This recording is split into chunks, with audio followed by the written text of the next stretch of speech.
Living in Cali has always been, living in Cali. The weather is outrageous, the heat is unbearable, and the wildfires make things no better. My parents tried their best with me, but ultimately splitting up after years of arguments and fighting. My mom used to tell me that she'd come back for me, but she never did. She would sometimes tell me that she loved me and that she'd come back. However, I ultimately ended up with my father. On the days that he worked late, he'd come home and sit me down with a story that I loved hearing him recite called The Mannequin. It helped me sleep. It was strange, but I liked hearing horror stories as a kid. There's nothing wrong with a good spook for before bed. The Mannequin was a 7-foot-tall being who held no organs, no facial features, smooth, void-like rubber skin, and preys on the souls of others. He wouldn't tell me where the beast resided, but he did say it was true. I always laugh it off because at the time it was my favorite horror story. Just a story. Around the time I was in my junior year of high school, my mother was completely out of my life, and honestly, I was fine with it. My friends and I were over at my house for my first ever LAN party. We were gonna play some Call of Duty Black Ops 2 to prove who the best truly was. Nothing says spawn killing your best friend with a sniper rifle and going out of your way to teabag after every headshot. That's truly what builds friendships. At about midnight, my dad came home and joined in on the fun. He brought some energy drinks home, brought a fuck ton of food and snacks, and at about 4 a.m., everyone started calling it a night. I couldn't sleep, though. Something felt off, like somebody was watching me, staring daggers into my soul and forcing me into a locked cage. After about an hour of tossing and turning and breaking out into a cold sweat, I got up and checked all the doors of the house, making sure not to wake anyone. And that's when I saw it. Some tall, dark figure was standing from the tree line behind my house. Its lanky body was the height of the trees around it. Its fingers looked pointed and sharp. A rounded head and no facial features. Could it be? I thought, no, it's just a story. I looked away while saying this, and when I looked back, it was looming over my window, standing over me, only separated by a thin, fragile material. My heart was racing, getting faster and faster. I blinked and swallowed hard and found that it leaned down to meet my eyes. Its blank, smooth face looked like a black rubber ball with no facial features nor hair, and its entire frame had divots and deep lines covering its body. There was something undulating, writhing around like worms wanting to be unearthed from wet soil. I watched as it started at where its lower intestine should be.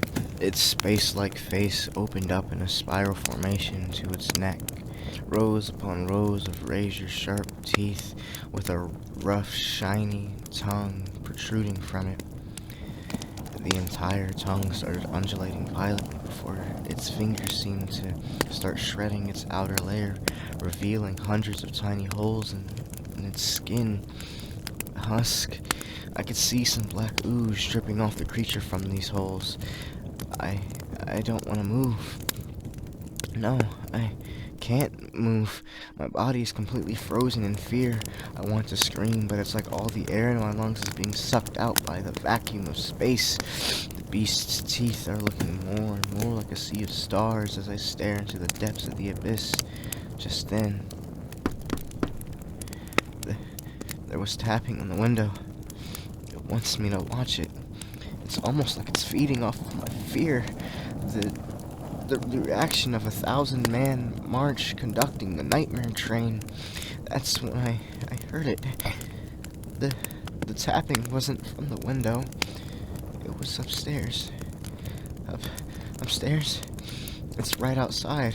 What the fuck do I do? How do I break the stays? I heard a loud thump come from overhead, and that's when I noticed my friend Natalie wasn't downstairs. She went to bed early last night and made her way up into the guest bedroom with the window wide open. Whatever it is, wanted me to panic. It wanted me to stay distracted while it made its way into my home. Before I knew it, my body reacted faster than my mind ever could, and I was already halfway up the stairs, with just enough time to hook the banister, break down the door, and slam the window shut. That's when I saw its tongue was caught in the middle of the action. The beast let out a terrible and guttural screech that sounded like metal being scraped across the floor in the roughest way possible. Then there was a loud bang on my front door, waking the entire house up. I frantically told everyone the situation, showing the beast's tongue as proof. Without needing it, my father grabbed his 12-gauge and stood in front of the door. My friend Tommy had been standing with his back to the window, and in an instant he was pierced by 10 crackling digits drenched in his fresh blood.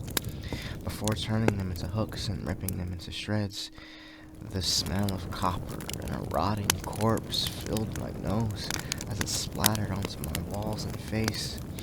It wasted no time in jumping in the main room, grabbing Natalie with its now regenerated tongue.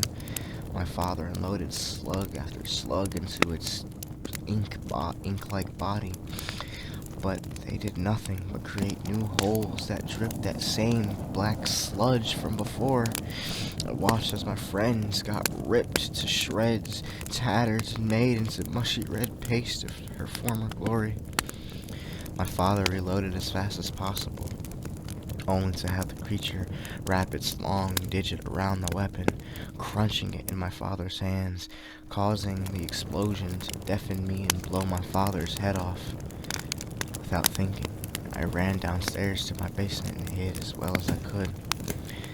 I could hear the screams of my friends as the repeated squelching sound kept reoccurring for hours on end, like it was mashing them into fine mush for food.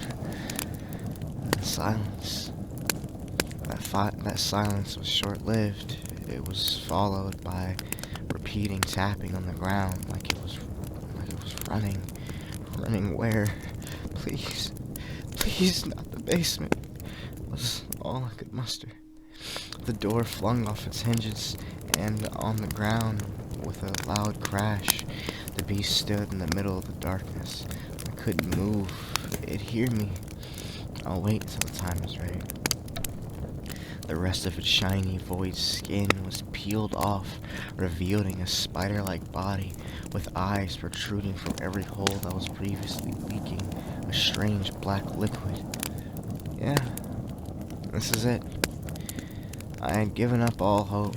The beast started jetting at me with hundreds of eyes and 12 legs, running full speed at me, but it froze before reaching my face. Light, it froze in the light. It must be sunlight. I was saved by the basement windows, and before I knew it, I was the only one in the house. Just curled in a ball, bawling my fucking eyes out. By the time I had woken, the sun was at its highest point and was shining directly into my closed eyelids. The terrible familiar stench of copper was filling my lungs, and the further I made my way up the stairs, the awful sight before me was puddles of my former friends and family, paste thrown around the house, slattered the stairs, walls, and the ceiling. A soft pop followed by a squelching, while a warm feeling engulfed my feet.